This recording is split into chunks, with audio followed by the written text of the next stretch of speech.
شعور و آگہی میں ہے، علم و فہم میں ہے، اور خاص کر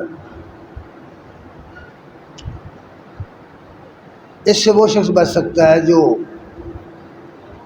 اپنا محاسبہ آپ کرے، خود اپنے بارے میں، اپنی ذات کے بارے میں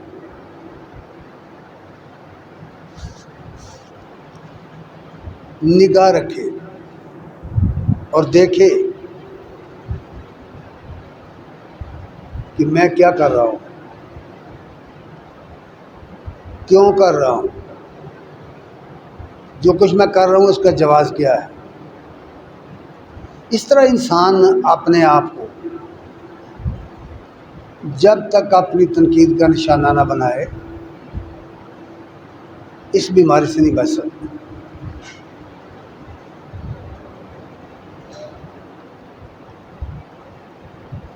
قرآن مجید میں اس کا فرق بیان کیا گیا ہے، بلکہ قرآن مجید میں اس کو بڑی تفصیل سے بیان کر کے بتایا گیا ہے کہ اگر آپ لوگ پاک صاف اور شفاف زندگی گزارنا چاہتے ہیں تو پھر تمہیں کرنا کیا ہے، کس طرح کی زندگی گزارنی، اس کے اصول بتا دیے گئے، اس کا طریقہ بتایا گیا، اس کا نمونہ بتایا گیا۔ نبی کریم صلی اللہ علیہ وسلم کی ذات کو اس کا نمونہ بنا دیا گیا اور لوگوں کو بتایا کہ یہ اسوہ حسنہ ہے، آپ کی زندگی، آپ کا زندگی کا نمونہ یہ تمہارے لیے اسوہ حسنہ ہے۔ لوگوں کی عیب جوئیاں نہ کرو، لوگوں کے عیب نہ دیکھو، لوگ کیا کر رہے ہیں یہ بھی نہ دیکھو، دیکھو صرف یہ میں کیا کر رہا ہوں۔ مجھ سے کسی نے پوچھا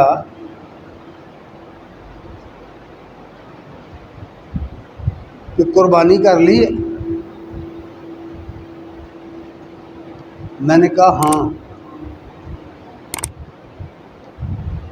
بکرا قربان کر دیا ہے لیکن نفس رہ گیا ہے، جسے اصل میں قربان کرنا تھا وہ رہ گیا۔ سننے والا بہت متعجب ہوا، یہ کیا بات ہے؟ میں نے عرض کیا کہ جو چیز ہمیں خراب کرتی ہے، جس نے ہماری زندگی کو خراب کر رکھا ہے، اس کو ہم نے ذبح نہیں کیا، وہ بچ گئی ہے، اور ہم اتنے کمزور ہیں کہ ہم اس کو ذبح نہیں کر سکتے، اور جب تک ہم اس کو ذبح نہیں کریں گے، جب تک اس کو قربان نہیں کریں گے، فلاح کا راستہ نہیں مل سکتا۔ یہ باتیں جو آدمی خود اپنے آپ سے کرتا ہے، خود اپنے سے، یہ محاسبہ جو انسان خود اپنا کرتا ہے کوئی دوسرا نہیں کر سکتا، اور یہی وہ چیز ہے جو انسان کو براہ راست پر گامزن کر دیتی ہے۔ اللہ تعالیٰ نے اس کے لیے ضابطہ مقرر کیا، طریقہ بتایا۔ سورہ جاسیہ کی آیت نمبر 18 میں فرمایا ہے، اپنے نبی کو مخاطب کر کے فرمایا، اور نبی علیہ الصلوۃ والسلام کے ذریعے ہم سب کو مخاطب کیا گیا۔ فرمایا ثم جعلناک علی شریعۃ من الامر، ہم نے زندگی گزارنے کا جو طریقہ مقرر کیا ہے، دین بنایا ہے، بھیجا ہے دنیا میں، اس کا ایک ضابطہ مقرر کر دیا ہے آپ کے لیے۔ اس کو ضابطۂ شریعت کہتے ہیں، اسلام کے ضابطے، اسلامی قانون۔ اس میں سے بعض حصے وہ ہیں جن پر عمل درآمد کروانے کی حکومتیں ذمہ دار ہیں، اور اس میں سے بعض وہ ہیں جن کا تعلق آدمی کی انفرادی زندگی سے ہے، وہ اس نے خود کرنا ہے۔ اس لیے فرمایا کہ ہم نے ایک طریقہ مقرر کیا ہے آپ کے لیے، دین کا طریقہ، ایک نظام شریعت مقرر کیا ہے۔ فاتبعھا، تم اس کو پیچھے چلو، اس کی اتباع کرو، اس کو اپناؤ، اور ولا تتبع اہواء الذین لا یعلمون، اور جو بے علم لوگ ہیں ان کی باتیں نہ مانو، ان کی خواہشات پر نہ چلو، بے علموں کی خواہشوں پر نہ چلو، اللہ کے قانون پر چلو، اللہ کی اتاری ہوئی ہدایت پر چلو۔ گہری نظر سے دیکھو اللہ تبارک تعالیٰ نے کیا فرمایا ہے، یعنی اتباع رسول کرو گے، نبی صلی اللہ علیہ وسلم کی زندگی کو اپناؤ گے، سنت کو اپناؤ گے، تو تمہاری پوری زندگی ہدایت کی زندگی بن جائے گی، اور اس کو اپنانا، اس پر چلنا لازم ہے، واجب کر دیا گیا ہے ایک مسلمان پر۔ ہے تو یہ سب دنیا کے لیے، دنیا کے سب انسانوں کے لیے، لیکن جن لوگوں نے کلمہ پڑھا، جو لوگ کلمہ گو ہیں، جو ایمان لائے، جنہوں نے اللہ اور اس کے رسول کو سچا جانا ہے، ان پر یہ چیز واجب ہو گئی، لازم ہو گئی ہے، فاتبعھا، کہ وہ اتباع رسول کریں، وہ رسول اللہ صلی اللہ علیہ وسلم کے نقش قدم پر چلیں، اور ان لوگوں کی باتیں نہ مانیں، ان لوگوں کی خواہشات کے پیچھے نہ چلیں جو بے علم ہیں، بے علم۔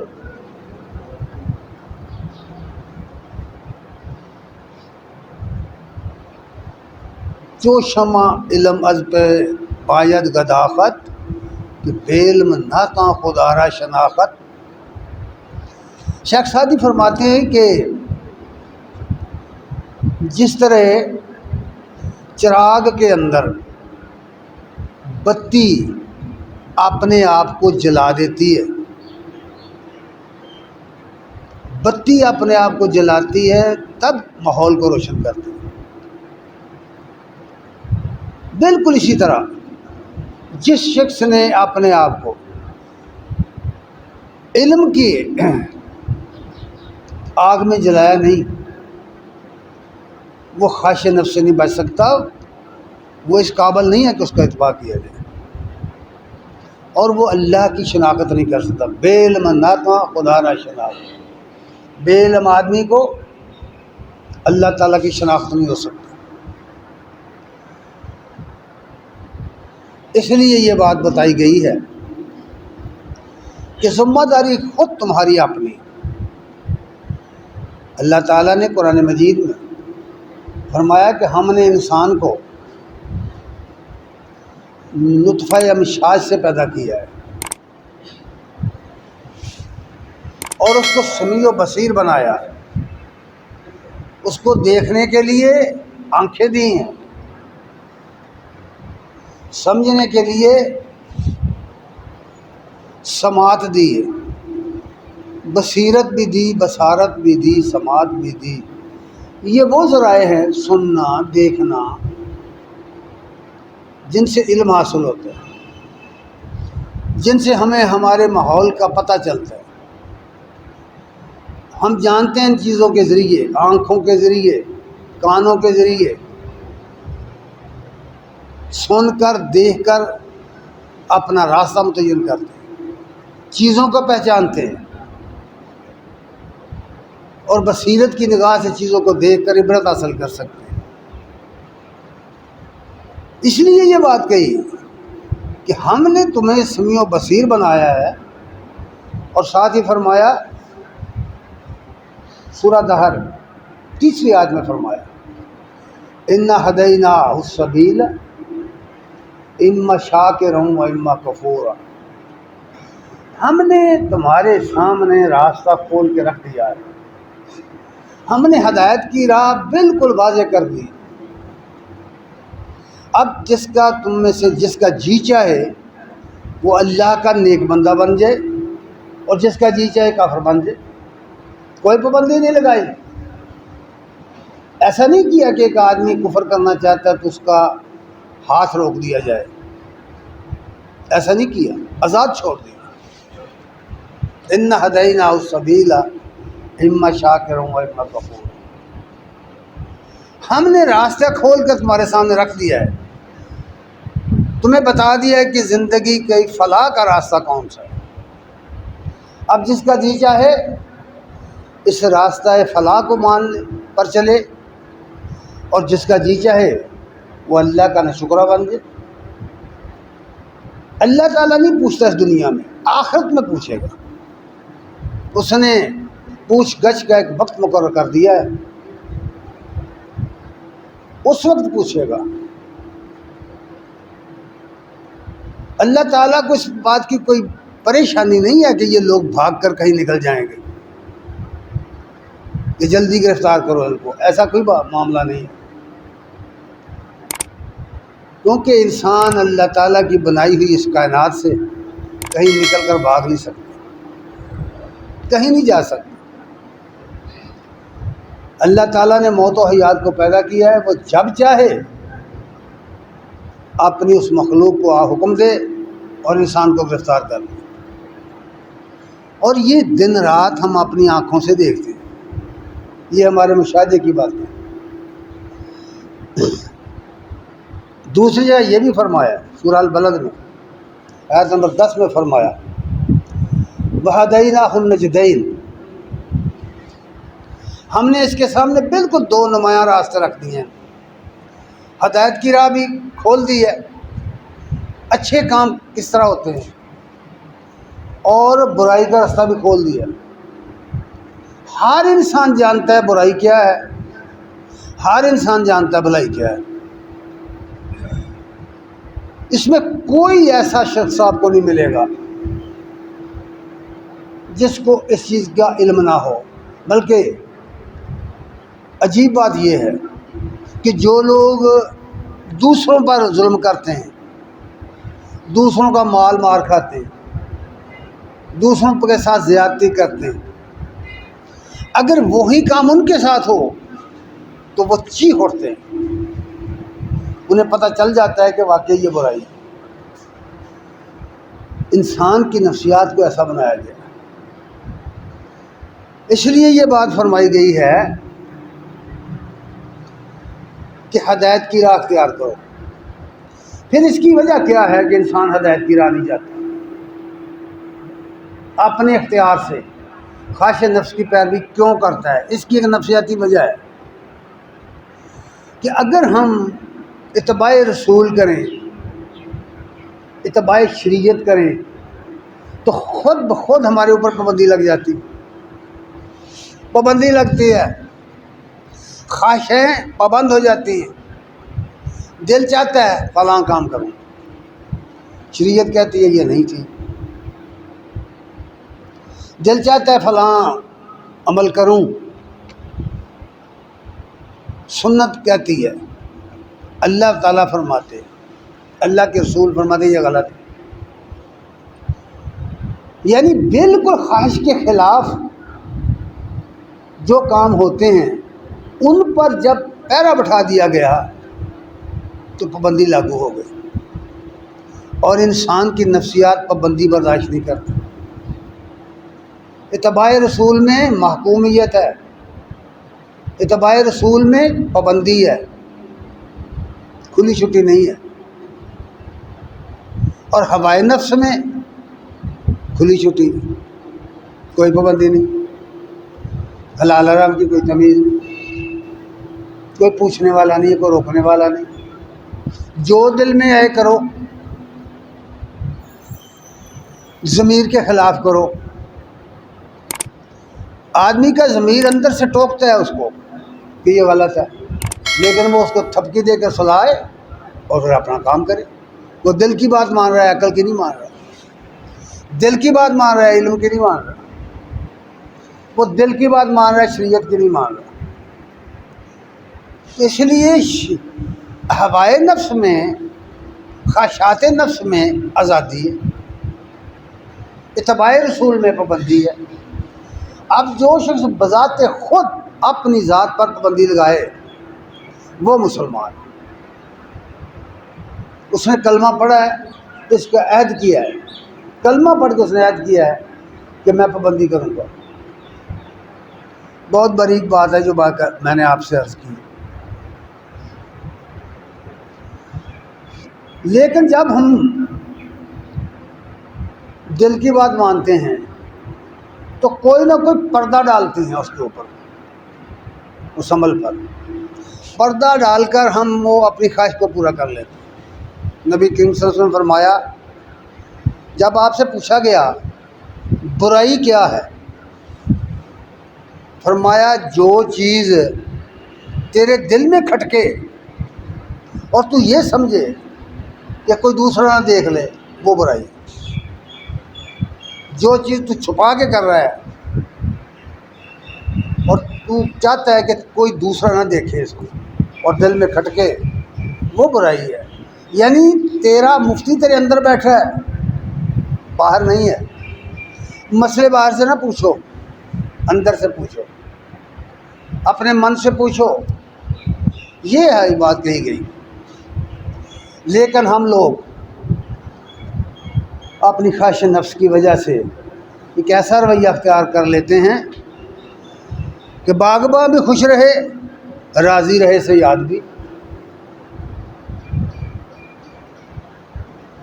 تو اس طرح زندگی گزارنے والا شخص اگر یہ سمجھتا ہے کہ وہ کامیاب ہو جائے گا، فلاح پا جائے گا، تو یہ بات غلط ہے۔ یہ اپنے آپ کو غلط فہمی میں رکھنا ہے، خوش فہمی کا شکار ہے وہ شخص۔ دین اسلام کے بارے میں ہمارا نقطہ نظر، ہماری سوچ، ہم مسلمانوں کی کلیئر نہیں ہے۔ ہم نے چند رسمی باتوں کو دین سمجھ رکھا ہے کہ اگر ہم نے وہ کر دی تو دین کا مقصود پورا ہو گیا۔ جیسے میں نے پہلے عرض کیا ہے نا کہ ہم نے قربانی کر دی، بکرا قربان کر دی، نفس نہیں قربان کی، اپنی خواہش کی جو ہے نا قربانی کرنی چاہیے تھی وہ نہیں کی۔ اور میں یہ بات بارہا کہہ چکا کہ اس ہمارے معاشرے کے اندر، ہمارے مسلمان معاشرے کے اندر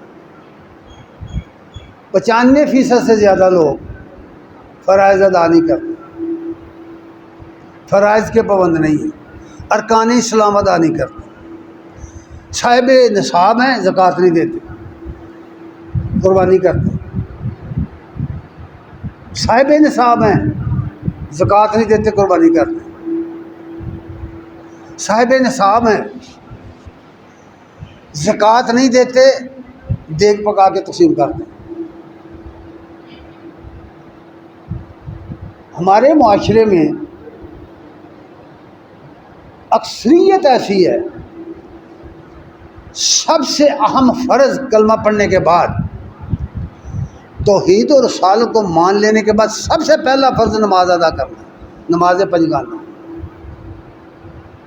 نبی صلی اللہ علیہ وسلم نے فرمایا کہ اسلام اور کفر کے درمیان ایک دیوار ہے، اس کا نام نماز ہے۔ جو شخص نماز قائم نہیں کرتا اس کا اسلام قائم نہیں ہے۔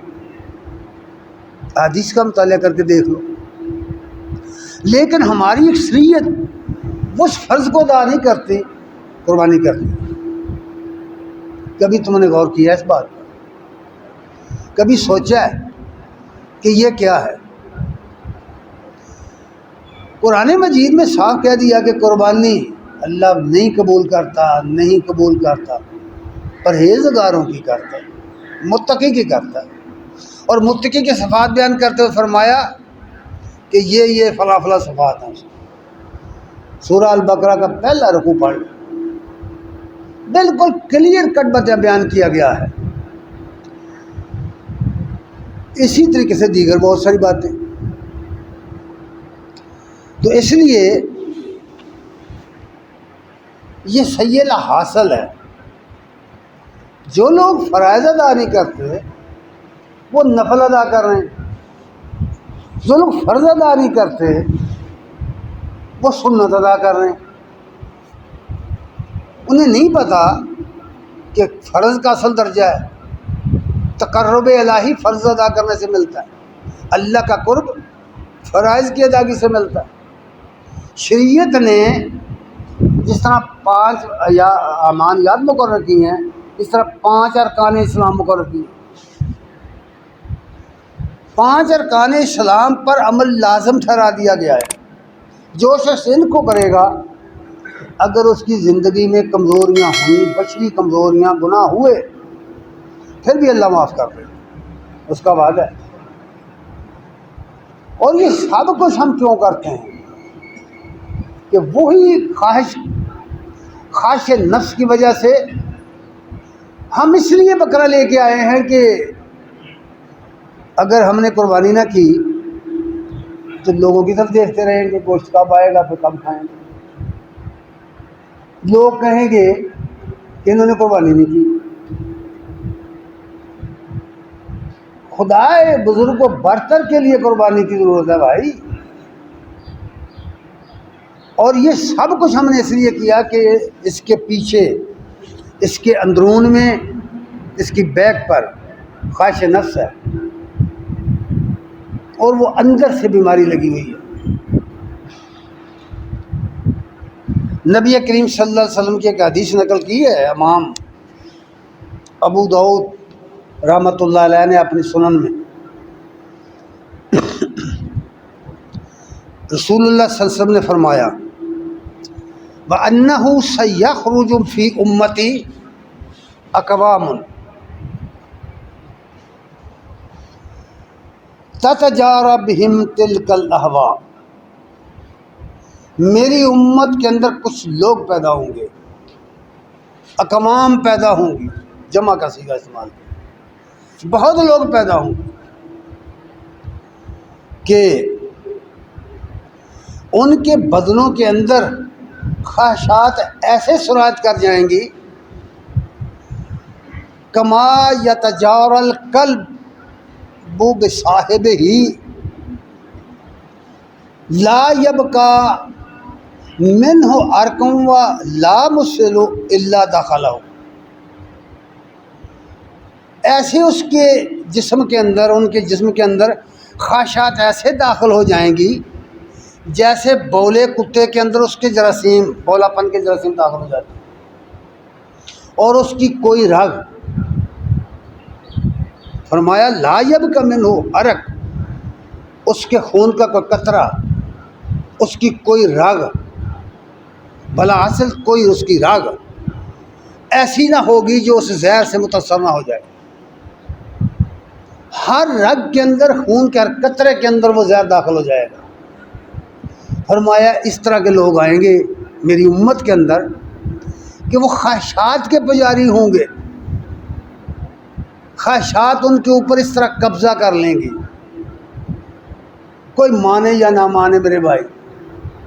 اگر کبھی ہم تنہائی میں بیٹھ جائیں، خلوت میں بیٹھیں، خود کسی سے مت پوچھئے، اپنا محاسبہ کر کے دیکھیے، صبح سے لے کر شام تک اور شام سے صبح تک اپنے 24 گھنٹے کا محاسبہ کر کے اپنے اعمال کو دیکھیے، اور دیکھ لیجئے کہ کتنے اعمال ہیں ہمارے جو ہم نے خواہشات نفس کی بنیاد پر کی۔ ہر شخص کو پتہ چلے گا، اس کے اندر سے آواز آئے گی، کسی باہر کے مفتی سے پوچھنے کی ضرورت نہیں ہے۔ قرآن اس لیے نازل ہوا کہ یہ اس بیماری کا علاج کرے۔ اللہ نے رسول اس لیے بھیجا کہ وہ ان کا تزکیہ کرے، پاک کرے انسان کو، فرمایا نا یعلمہم الکتاب والحکمۃ ویزکیہم وَإِن كَانُوا مِن قَبْلُ لَفِي ضَلَالٍ مُبِينٍ.